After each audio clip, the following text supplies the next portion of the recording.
자, 오늘 본문에 두 사람이 등장합니다. 어떤 사람이 등장하죠? 제목 나와 있는 그대로 요셉과 니고데모가 등장합니다.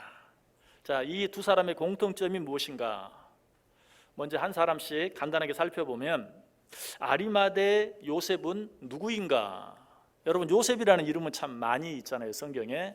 그런데 오늘 본문에 등장한 아리마대 요셉은 누구인가? 뭐 우리식으로 생각하면 아리마대가 성인가? 이렇게 생각할 수도 있는데 성이 아니고 아리마대는 요셉이 살고 있는 지역 혹은 출신 지역을 말하는 것이. 그래서 이 아리마대 요셉이라는 말은 아리마대 사람 요셉이라는 말이. 요셉 하면 제일 먼저 누가 생각나죠? 예수님의 아버지, 예수님의 어머니 마리아의 남편 요셉이 생각나는데 그 요셉이 아닙니다. 예수님의 형제 가운데도 요셉이 있습니다. 그러나 그 요셉도 아닙니다. 더더욱 구약에 등장하는 야곱의 아들, 12아들 가운데 하나인 요셉은 절대 아니죠. 요셉이라는 이름 참 많이 나오는데 오늘 본문에 등장하는 요셉은 그 요셉이 아니고 아리마대 사람 요셉이었어요. 자, 이 아리마대 사람 요셉은 어떤 사람이었습니까? 성경에 그에 대해서 나타난 기록들을 살펴보면 요셉은 사람들로부터 존경을 받는 유다 사내들인 공회의 회원이었다라는 말씀이 나오고요, 하나님의 나라를 기다리는 사람이었다라는 말씀도 나오고 매우 부자였다, 그리고 선하고 의로운 사람이었다라는 말씀들을 찾아볼 수 있어요. 자, 그렇다면 오늘 본문에 등장하는 또 한 사람은 어떤 사람인가? 니고데모라는 사람이죠. 이 사람에 대해서는 비교적 우리가 잘 알고 있어요. 니고데모는 어떤 사람이었습니까? 그는 바리새인이었죠. 그리고 유대인의 관원이었어요. 그리고 언젠가 한밤중에 예수님을 찾아와서 예수님으로부터 말씀을 들었던, 예수님께 묻기도 하고 또 답을 들으면서 대화를 했던, 특별히 그 대화의 주제가 무엇이었습니까? 거듭남에 대한 말씀을 듣고 집으로 돌아갔던 사람, 바로 그 사람이 니고데모였어요. 자, 이 두 사람의 이야기를 들으면서 두 사람 사이에는 어떤 비슷한 점이 있다 하는 것을 느끼셨습니까? 이 두 사람은 그렇게 나쁜 사람들이 아니라는 것, 그리고 하나님에 대해서, 예수님에 대해서 나름대로 잘 알고 있는, 그리고 그 하나님과 예수님에 대해서 상당한 관심도 가지고 있는, 그리고 예수님에 대해서 적대적인 사람들이 아니라 호의적인 사람들이었다라는 사실을 알게 돼요. 그러나 그렇다고 해서 그 예수님에 대한 관심, 그 예수님에 대한 호의, 그런 것들을 공개적으로 드러내놓고 나 예수 믿는 사람이야, 나 예수님의 제자야, 나 예수님 따르는 사람이야, 그렇게 말하는 사람들은 아니었어요. 속으로만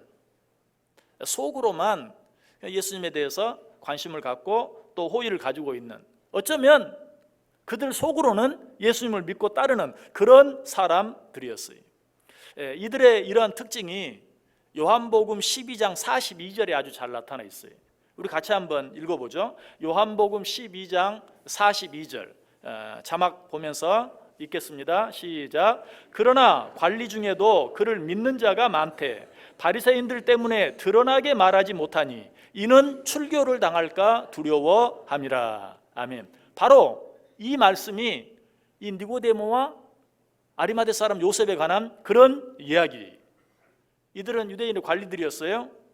그리고 나름 하나님을 믿고 예수님을 믿고 따르는 그런 자들이었어요. 그럼에도 불구하고 혹시라도 출교를 당할까 봐 드러내놓고 나는 예수 믿는 사람이다 라고 말하지는 못했던 그런 사람들이었다는 것이. 그래서 니고데모가 예수님을 찾아왔는데 언제 찾아왔어요? 밤중에, 아무도 보지 않는 때, 아무도 몰래 살짝 예수님께 찾아왔던 것을 보게 되죠. 또 아리마대 사람 요셉도 오늘 본문에 뭐라고 기록하고 있어요? 예수님의 제자였으면서도 유대인이 두려워 그것을 숨겼다라고 말하고 있어요. 그런데 방금 읽었던 요한복음 12장 42절 말씀 바로 뒤에 나오는 요한복음 12장 43절에 보면 이들에 대해서 좀 더 심각하게 표현하고 있는 것을 보게 돼요. 자, 역시 같이 한번 읽어보겠습니다. 요한복음 12장 43절 시작. 그들은 사람의 영광을 하나님의 영광보다 더 사랑하였더라. 왜 예수님을 믿고 따르는데 아리마대 사람 요셉은 예수의 제자였다라고까지 말하고 있는데, 그러면서도 불구하고 왜 공적으로 드러내놓고 나는 예수님을 믿고 따르는 자이다 라고 말하지 못했는가? 아까 뭐라고 말했죠? 유대인들을 두려워해서, 혹시라도 출교를 당할까 봐. 그런데 방금 읽은 요한복음 12장 43절은 좀 더 심각하게 그들은 사람의 영광을 하나님의 영광보다 더 사랑했다. 다시 말해서 그들이 하나님을 사랑하지 않았던 게 아니, 예수님을 사랑하지 않았던 게 아니, 그럼에도 불구하고 사람의 영광, 세상에서 취할 수 있는 영광, 세상에서 얻을 수 있는 이익, 세상에서 얻을 수 있는 명예, 이런 것들을 하나님보다 더 사랑했다, 하나님의 영광보다 더 사랑했다라고 말하고 있어요. 이 표현이 바로 정확하게 아리마대 사람 요셉과 니고데모에 해당되는 말이었어요. 자, 여기까지 말씀을 들으면서 여러분들은 지금 어떤 생각을 하고 있습니까? 아, 그놈들 참 비겁한 놈들이네. 하나님을 믿고 하나님을 따르고 또 심지어 예수님의 제자였다면 어떤 상황, 어떤 형편 가운데서든지 드러내놓고 나는 예수를 믿는 사람이다, 나는 예수를 따르는 자이다, 난 예수님의 제자이다 라고 말을 해야지, 어떻게 이렇게 비겁하게 숨어서 슬쩍슬쩍 그저 밤중에 예수님 찾아와서 아무도 못 보게 찾아오고, 유대인들이 두려워서 출교를 당할까 봐 예수님의 제자인 것을 드러내놓고 말도 하지 못하고, 참 비겁하다, 아니 우리들 표현으로 말하면 참 믿음이 없네, 여러분 그런 생각하지 않습니까? 그런데 저는 그 모습을 보면서 솔직하게 딱 내 모습이네 하는 그런 생각이 들었어요. 참 나랑 많이 닮았다. 제가 언젠가 가게에 물건을 사기 위해서 갔어요. 전부터 그 물건을 사고 싶었어요. 꽤 가격이 나가는 물건이었어요. 그 물건을 사기로 작정하고 들어가는데 아무래도 좀 흥정을 해야 될 것 같아, 좀 깎아야 될 것 같아. 그래서 가게에 들어가려다가 갑자기 제가 이 위에 난방을 바지 속에 이렇게 집어넣고 있었는데 갑자기 그 난방을 꺼냈어요. 바지 밖으로 꺼내서 밑으로 그냥 밖으로 나오게 했어요. 왜 그런 줄 아세요? 제가 그때 맸던 벨트가 십자가가 크게 그려져 있었거든요. 왜 그 생각이 났는지 몰라요. 그 십자가가 너무 드러나면 아무래도 흥정하는데 손해가 될 것 같아요. 그래서 안 되겠다, 이건 가려야지. 그리고 옷을 꺼내서 앞에 그 벨트 버클을 딱 가리고 들어가서 흥정을 해서 흥정을 하는데 성공을 했습니다. 여러분, 한 가지 예지만 우리의 모습이 정말 그럴 때가 얼마나 많이 있습니까? 내가 예수 믿는 사람이라는 것을 드러내면 여러 가지 행동에 제약을 받고 또 손해가 날 것이 뻔한, 지금 이런 상황 가운데서 내가 큰 소리를 낼 수도 없고 우길 수도 없고 주장할 수도 없고 하는 그럴 때 어때요? 살짝 그냥 예수 믿는다는 사실을 감춰버리고 마는, 내가 목사고 장로고 권사고 집사라는 사실을 살짝 감춰버리고 마는 그럴 때가 얼마나 많아요. 여러분, 제가 뭐 십자가 버클을 가렸다 하니까 여러분 웃었죠. 근데 여러분은 그런 적 없습니까? 예를 들어서 정말 세상 사람들과 똑같이 말하고 행동하다가 누가 갑자기 권사님, 장로님, 그러면 장로님이라 그러면 어떻게 해? 때와 장소를 구분해가면서 불러야지. 여러분, 그럴 때 없습니까?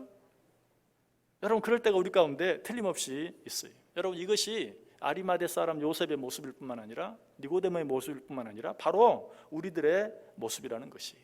그리고 우리들은 하나님을 믿기 때문에 이런 내가 싫어요. 왜 나는 진짜 이 정도밖에 안 되지? 나는 언제나 정말 진정한 그리스도인이 될 수 있을까? 언제나 정말 그럴듯한 하나님의 자녀가 될 수 있을까? 언제나 목사다운 목사가 되고 장로다운 장로가 되고 권사다운 권사가 되고 집사다운 집사가 될 수 있을까? 나는 언제까지 이래야 되나? 하는 그런 자괴감이 들 때가 참 많아요. 이 아리마대 사람 요셉과 니고데모가 그런 사람이었다. 그래서 분명 속으로는 예수님을 사랑해요. 그리고 예수님을 믿어요. 그러면서도 그것을 겉으로 드러내지 못하고 속으로만. 그래서 성경에 보면 이 니고데모에 대한, 그리고 아리마대 사람 요셉에 대한 다른 특별한 내용이 없어요. 그가 하나님의 나라와 영광을 위해서 또 하나님을 믿는 자들을 위해서 무슨 뭐 특별한 어떤 일을 한 것이 기록되어 있지 않아요. 그저 그 사람들이 어떤 사람들이었는가 하는 내용이 나오고 나서는 그야말로 잊혀져 버린 그런 사람이 있었나? 오늘 우리가 아리마대 사람에 대해서 특별히 설명을 해야만 했던 것처럼 그런 사람들이 있었나? 니고데모도 우리가 설교를 통해 자주 들어서 그렇지 다른 어떤 내용이 없어요. 그 내용이 거의 다예요. 자, 그런데 그랬던 두 사람이 오늘 본문에 짜잔 하고 동시에 등장하는 것이 어떻게 등장해요? 우리 다시 한번 같이 본문을 읽어볼까요? 38절에서 끝절까지 38절부터 같이 한번 읽어봅니다. 시작. 아리마대 사람 요셉은 예수의 제자이나 유대인이 두려워 그것을 숨기더니 이 일 후에 빌라도에게 예수의 시체를 가져가기를 구하며 빌라도가 허락하는지라. 이에 가서 예수의 시체를 가져가니라. 일찍이 예수께 밤에 찾아왔던 니고데모도 모략과 침향 섞은 것을 100리트라쯤 가지고 온지라. 이에 예수의 시체를 가져다가 유대인의 장례 법대로 그 향품과 함께 세마포로 쌌더라. 예수께서 십자가에 못 박히신 곳에 동산이 있고 동산 안에 아직 사람을 장사한 일이 없는 새 무덤이 있는지라. 이날은 유대인의 준비일이요 또 무덤이 가까운 고로 예수를 거기 두니라. 아멘. 여기 나타난 아리마대 사람 요셉 그리고 니고데의 모습을 보세요. 얼마나 멋집니까? 그야말로 자신만만하고 위풍당당해요. 지금 예수 그리스도가 죄인 판결을 받고 죄인의 몸으로 십자가에 달려 죽었어요. 여기서 잘못 말 한마디 했다가는 잘못 말한 그 사람도 십자가에 달려 죽을 수 있는 뭐 자기 자리에서 쫓겨나고 사람들로부터 비웃음을 당하고 조롱을 당하고 그런 정도가 아니라 잘못하면 생명의 위협을 느낄 수 있는 그런 상황이었어요. 그런데 예전에 낮에도 예수님을 찾아가지 못하던 니고데모, 유대인들에게 출교를 당할까 봐 두려워서 예수님의 제자인데도 그것을 드러내놓고 말하지 못했던 아리마대 사람 요셉이 지금 어떻게 해요? 예수님의 시체를 좀 나에게 달라. 그것도 누구에게? 빌라도 총독에게. 예수님을 판결하고 잡아 죽이는 모든 일을 처음부터 관장했던 빌라도 총독에게 예수님의 시체를 나에게 달라 라고 말하고 있는 것을 보게 돼요. 그것뿐만 아니죠. 니고데모는 예수의 시체를 장사 지낼 그런 향품들, 몰약, 침향 이런 것들을 100리트라 엄청나게 많은 양이 가지고 와서 정말 예수 그리스도의 몸에 바르고 장사 지내는. 더더욱 아리마대 사람 요셉은 어떻게 했어요? 자기가 죽으면 장사 지내려고 준비해 놓은 그 무덤에 그 예수 그리스도를 장사 지내는 그런 모습을 보게 돼요. 얼마나 놀라운 반전입니까? 정말 상상할 수 없는 반전 그 자체예요. 오늘 본문은 이 반전을 우리에게 좀 더 실감나게 느끼게 해주기 위해서 이 사람들이 옛날에 어떤 사람들이었는가 하는 것을 한 번 더 언급해주고 있죠. 38절 보시면 아리마대 사람 요셉은 예수의 제자이나 유대인이 두려워 그것을 숨기더니 아리마대 사람은 전에 이런 사람이었다. 니고데모는 39절에 일찍이 예수께 밤에 찾아왔던 니고데모도 예수님을 대낮에 찾아오지 못하고 밤에 몰래 숨어서 찾아왔던 니고데모도 라고 말하면서 그들이 어떤 사람이었는지 한 번 더 이야기해 주고 있어요. 이들이 얼마나 놀랍게 변했는가 하는 것을 우리에게 보여주기 위해서. 자, 그런데 이런 놀라운 변화, 아리마대 사람 요셉과 니고데모의 이런 놀라운 변화, 이런 놀라운 반전이 어떻게 가능할 수 있었는가? 우리는 니고데모를 통해서 그 변화의 원인을 확실하게 찾아볼 수 있어요. 자, 니고데모가 예수님을 찾아갔다고 그랬죠? 언제? 한밤중에. 혹시라도 사람 눈에 띌까 봐. 그러나 이후에 어쨌든 방법이 어쨌든 그는 예수님을 찾아갔고 그리고 예수님으로부터 말씀을 들었어요. 여러분 그 내용 아시죠? 요한복음 3장에 있는 니고데모가 예수님께 묻기도 하고 어떻게 구원 얻을 수 있나이까? 그러자 예수님이 뭐예요? 거듭나야 하겠다. 어떻게 거듭날 수 있나요? 한 번 세상에 태어났는데 또 엄마 뱃속에 들어갔다 나와야 되나요? 여러 가지 많은 얘기를 했어요. 자, 그리고 니고데모가 그 예수님의 말씀을 이해를 했습니까? 도무지 이해를 못했어요. 한마디도 이해를 못했어요. 그래서 예수님이 니고데모를 어떻게 핀잔을 줍니까? 너는 유대인의 이스라엘의 선생으로서 이런 일도 모르느냐? 예수님으로부터 핀잔만 받고 그냥 뒷머리만 극적적 하다가 돌아가고 말았어요. 자, 그런데 오늘 본문에 나타난 아리마대 사람 요셉과 니고데모의 모습은 그런 모습이 아니.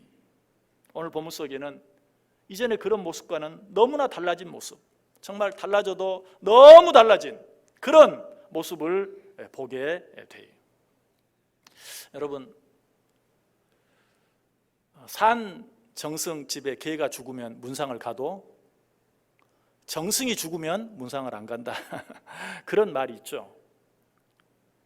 여러분, 사람이 아무리 영향력이 크고 힘이 있는 사람이라 할지라도 살아있을 때 힘을 발휘하는 거지 죽어서는 아무런 힘도 발휘하지 못해요. 그런데 지금 아리마대 사람 요셉과 니고데모는 어때요? 예수님이 살아계실 때도 숨어 다녔던 사람이에요. 예수님이 살아계실 때도 나는 예수님을 믿고 나는 예수님을 사랑하고 나는 예수님의 제자다라고 말하지 못했던 사람이, 그런데 지금 예수님이 자기들 눈앞에 십자가에 달려 죄인의 모습으로 모든 사람들의 비난과 조롱을 받으면서 죽어 있어요. 그런데 어떻게 그 상태에서 예수님의 시체를 내게 달라, 그리고 그 시체에 귀한 향유들을 발라서 어떻게 자기가 쓰려고 준비했던 무덤에 장사 지낼 수 있는가? 어떻게 이런 놀라운 변화가 있었는가?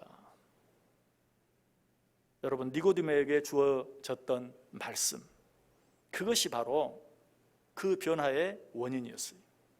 여러분, 우리가 아무리 부족한 믿음을 가지고 있다 할지라도 하나님의 말씀을 읽고 듣고 배우기를 힘쓰다 보면 그 말씀이 내 안에서 놀라운 역사를 일으킬 때가 있어요. 니고데모도 아리마대 사람 요셉도 너무 부족하고 너무 연약한 믿음을 가지고 있었어요. 그런데 예수님의 말씀을 들었어요. 거듭나야 하겠다. 거듭나지 아니하면 결단코 구원 얻을 수 없다. 무슨 말이에요 도대체 그게? 엄마 뱃속에 어떻게 다시 들어갔다 나오란 말이에요. 이해도 못했지만 이해조차 되지 않은 그 말씀이 때가 되매 그 안에 놀라운 역사를 일으켰다는 것이, 예수님께서도 얼마나 답답하면 너는 이스라엘의 선생으로서 그것도 알지 못하느냐라고 핀잔을 주었겠어요. 혹시 여러분 가운데 교회에 다니는 것이 아직도 다른 사람 앞에 나 교회 다녀, 나 하나님 믿어, 나 예수님 믿어 라고 말하는 것이 왠지 좀 부끄럽고 좀 쑥스러워서 드러내놓고 말하지 못하는, 요즘에는 뭐 성경책을 안 들고 다니는 분들이 하도 많으니까 뭐 이런 말이 의미가 없지만, 예전에는 성경책 들고 다니는 것이 부끄러워서 뭐 교회를 못 오기도 하고 성경책을 뭐 신문지에 싸가지고 오기도 하고 하는 뭐 별 사람들이 다 있었죠. 여러분, 혹 지금도 예수 그리스도를 믿는다, 나는 예수 믿는 사람이다, 난 목사다, 나 장로다, 나 권사다, 나 집사다 라고 말하는 것이 왠지 좀 드러내놓고 말하기 껄끄러운, 부끄러운 그런 분들 계십니까? 염려하지 마시길 바랍니다. 괜찮습니다. 뭐 성경책을 신문지에 싸가지고 가시는 분이 혹 지금도 있다면 그냥 계속 싸가지고 다니세요. 중요한 건 뭐예요? 말씀을 듣는 거예요. 말씀을 듣는 거예요. 자, 그런데 말씀을 들으면 뭐예요? 이해도 안 되는데 목사님 좀 설교 좀 쉽게 좀 잘할 수 없어요? 도대체 무슨 말인지 이해가 안 돼요. 그래도 설교를 들으면 좀 나은데 집에서 성경 읽으라고 하는데 도대체 무슨 말씀인지 알 수 없어요. 성경을 십독을 했는데요, 아직도 전장 읽으면 그 다음 장에 다 까먹어버리고 아무것도 생각이 나지 않는데 읽으면 뭐합니까? 그것도 괜찮습니다. 그래도 읽으십시오. 읽고 들으십시오. 할 수 있다면 그 말씀을 묵상해 보세요. 니고데모 똑똑한 사람이었어요. 유대인의 관원이었어요. 바리새인이었어요. 이스라엘의 선생이었어요. 그럼에도 불구하고 예수님이 그를 향해 뭐라고 말? 너는 이스라엘 선생이 그것도 모르냐? 니고데모와 우리가 뭐가 달라요? 여러분, 하나님의 말씀을 들어도 이해가 되지 않는다고 너무 실망하지 마세요. 낙심하지 마세요. 그리고 더더욱 목사가 설교를 너무 어렵게 한다고 구박하지도 마세요. 하나님의 말씀은 살아있어요.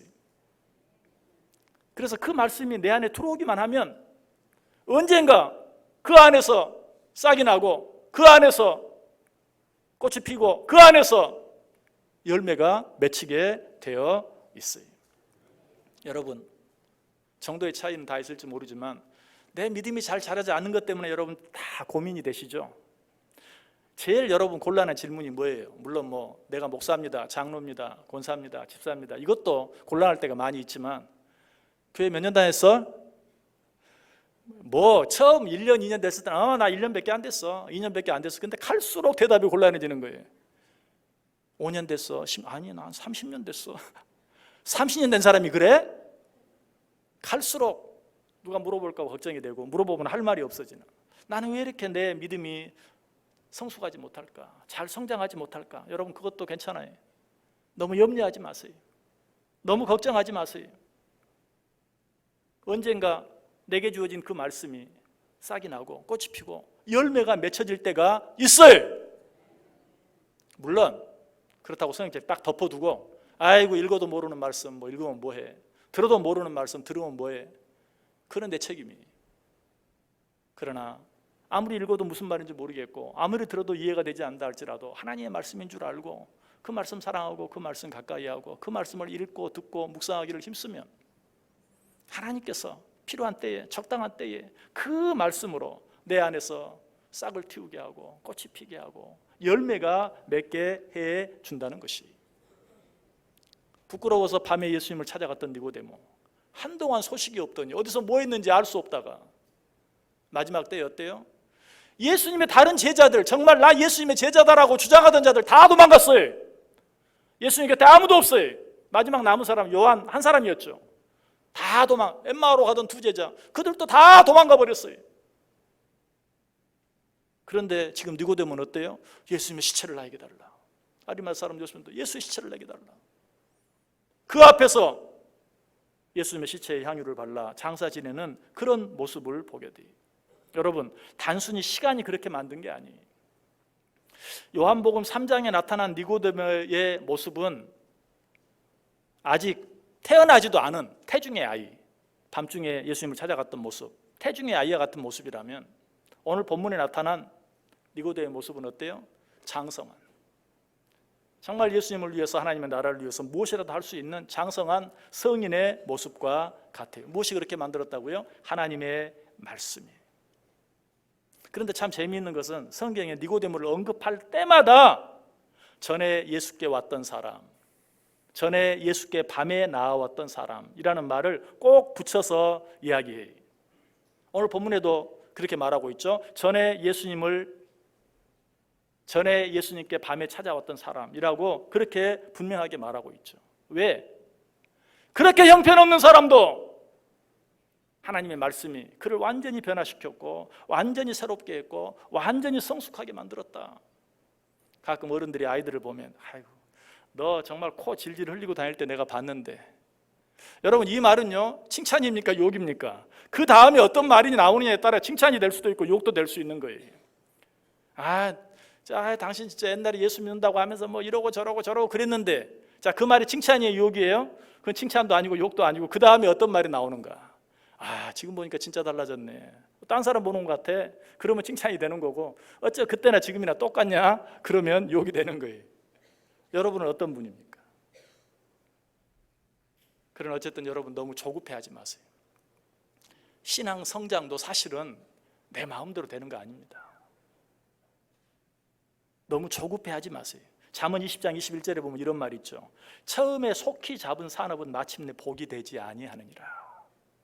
여러분 이것은 꼭 그 육신적인 어떤 직업, 산업, 뭐 어떤 일에 관한 것뿐만이 아니라 영적인 일도 마찬가지예요. 눈에 보이는 일도 속히 잡은 산업이 마치 복이 되지 않는다면 눈에 보이지 않는 것은 더더욱 그렇죠. 로마서 8장 25절에 뭐라고 말해요? 만일 우리가 보지 못하는 것을 바라면 참음으로 기다릴지니라. 이 영적인 것은 눈에 보이는 게 아니에요.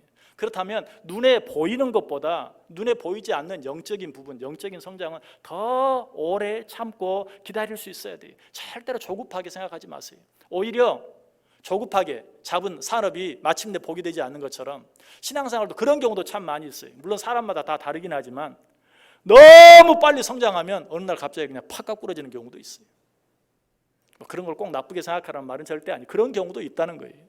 조급하게 생각하지 말고 정말 하나님의 말씀을 더 가까이 하고 하나님을 더 사랑하고 하나님의 말씀을 읽고 듣고 묵상하는 일을 더 힘쓰다 보면 정말 때가 되었을 때 그 말씀이 내 안에 살아 역사해서 나를 변화시키고 나 개인적으로는 아무리 생각해도 할 수 없을 것 같은 그런 놀라운 일을 이룰 수 있는 힘을, 능력을 더해 준다는 사실이. 우리 말씀 한 구절 찾아 읽고 오늘 말씀 마치겠습니다. 히브리서 4장 12절 말씀. 자막 보시면서 같이 읽겠습니다. 히브리서 4장 12절 시작. 하나님의 말씀은 살아있고 활력이 있어 좌우에 날선 어떤 검보다도 예리하여 혼과 영과 및 관절과 골수를 찔러 쪼개기까지 하며 또 마음의 생각과 뜻을 판단하나니. 믿으십니까? 믿으십니까? 이 말씀 믿으세요. 이 말씀 붙잡으세요. 지금 내 모습, 나는 왜 이렇게 계속 하나님을 믿는 게 부끄러울까? 왜 사람들 앞에 자신 있게 말하지 못할까? 드러나지 못할까? 왜 난 하나님의 말씀을 읽어도 이해가 안 될까? 여러분 그런 것들은 다 잊어버리시고 한 가지, 어쨌든 나는 하나님의 말씀을 사랑하고 하나님의 말씀 가까이 하고 하나님의 말씀 더 많이 읽고 하나님의 말씀 더 많이 듣고 하나님의 말씀 더 많이 묵상하겠다 라고 다짐할 때 생명이 있는, 살아있는 하나님의 말씀이 여러분의 심장과 관절과 골수를, 심령을 찔러 쪼갤 수 있는, 아니 여러분의 삶 속에 나도 알지 못하는 사이에 싹이 나고 꽃이 피어 아름다운 열매가 풍성히 맺히는 복된 인생들 되시기를 주님의 이름으로 간절히 축원합니다.